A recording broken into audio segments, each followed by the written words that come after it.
your other show, Halal in the Family. Halal in the Family. Yeah, yes. Now, this is a title that's totally kosher. Yeah. So it's great. What he did there? Right? We saw what he did there. Yeah. Now, why don't we, for those of you who haven't seen it, what's the matter with you? Let's look at a quick clip. All right. I gotcha. You're working for the FBI. I'm not the mole. You're the mole. You're talking to the feds right now. That was my wife. She says I'm crazy. You're both crazy. Neither one of you is a mole. Oh, boy. I feel so dumb. So you're saying this is just a crazy mix-up due to the fact that Muslims live under constant surveillance that few other groups are subjected to, while the FBI is busy recruiting people in our own community to spy on us? Yeah. Yeah.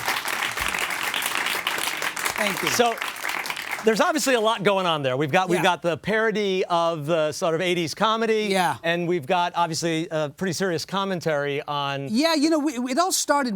About 5 years ago, we did a sketch on The Daily Show inspired by something that Katie Couric had said, which was that maybe American Muslims needed their own Cosby Show, right? So we took that literally and we created a show, sweater and all, the whole thing, and we created this parody sitcom and aired it on the show, and it was really funny. And then a few years ago, I was approached, like a year and a half ago, I was approached by some people to do something in the space of an area that I cared about, you know, and I thought, well, I wanted to talk about anti-Muslim bigotry and Islamophobia and all that kind of stuff. So we thought we would resurrect this idea of this parody sitcom and use it to talk about some real issues, you know, and it's been great. I mean, there's 4 episodes. They're on Funny or Die and halalinthefamily.tv. You can check it out there. And they're 5 minutes each. And, you know, we sort of took the tropes of a traditional all-American sitcom, an all-American family that happens to be Muslim, and the whole premise of it is that they're just so afraid that people are going to think they're that kind of Muslim, you know? Yeah. So they just don't want white people to be afraid of them. That's the whole thing. You notice there's a little. I noticed that the couch moved. Comfort zone. Yes, yes, I saw that. It'll be much closer when Florence Henderson comes out. Yeah. No, you know. So here's the thing. You raise an interesting topic. Yeah.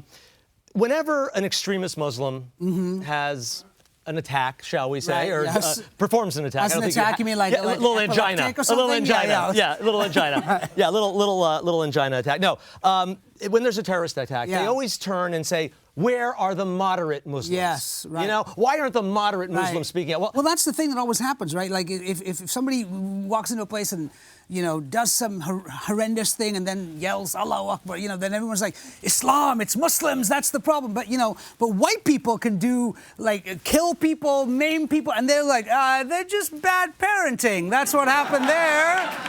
Like, it's just when he was on the stars, you know? Yeah.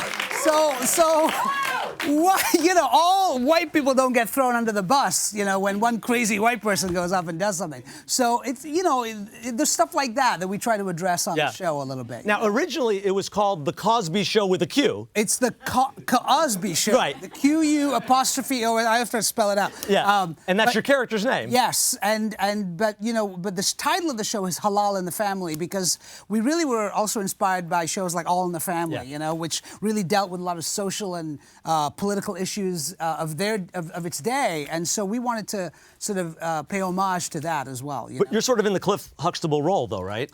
I guess it's kind of a combination of Archie Bunker, Cliff Huxtable, and Al Bundy. You know, So it's sort of that. So that does that mean right? that like 25 years from now, I'll be sitting here going, Aasif, with the ladies and the pills? Oh, right, yeah. Well, you know, 25 years. I'm saying. I don't know if it'll be that long. You're not like that, right? No, I'm not. No, we wanted to. Look, the Cosby Show itself was sort of iconic in Americans. You know, aside from Bill Cosby and all the unfortunate stuff that's happened there, the Cosby Show itself was sort of an inflection point, I think, you know, in terms of television. So that was a source of inspiration. The show, not necessarily, you know, all the other stuff. Yeah. Hey, thanks for watching. Don't forget to subscribe to our channel and click here for more videos. And make sure to catch new episodes Friday at 9 p.m. on HuffingtonPost.com.